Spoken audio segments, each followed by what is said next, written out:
Hey everyone! Today I'm diving into a whirlwind of political drama and legal complexities straight out of Zimbabwe.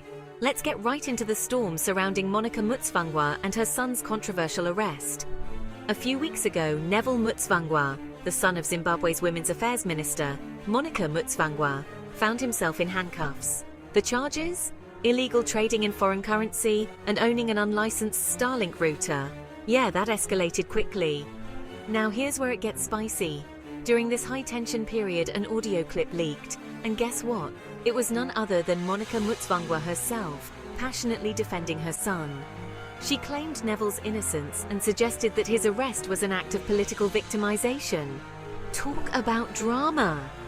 She implied that the timing of the arrest, coinciding with her absence from Zimbabwe, was no coincidence at all. Social media, as you can imagine, erupted. Opinions flew left and right. Some dismissed Monica's claims, suggesting that her son was well known in the community for his dealings in foreign currency. Others criticized her for possibly using her political position to influence legal matters. And it doesn't stop there.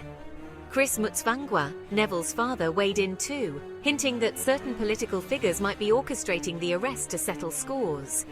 However, he cleverly didn't drop names, keeping us all on our toes. Now, let's pause and think. This case isn't just about a single arrest, it's a window into the complex dynamics of political power plays, family ties, and the justice system in Zimbabwe. As we watch this case unfold, it serves as a crucial test of the judiciary's independence and the political landscape's transparency in Zimbabwe. What will happen next? Don't forget to hit like, subscribe, and ring that bell if you're keen on following more stories like this.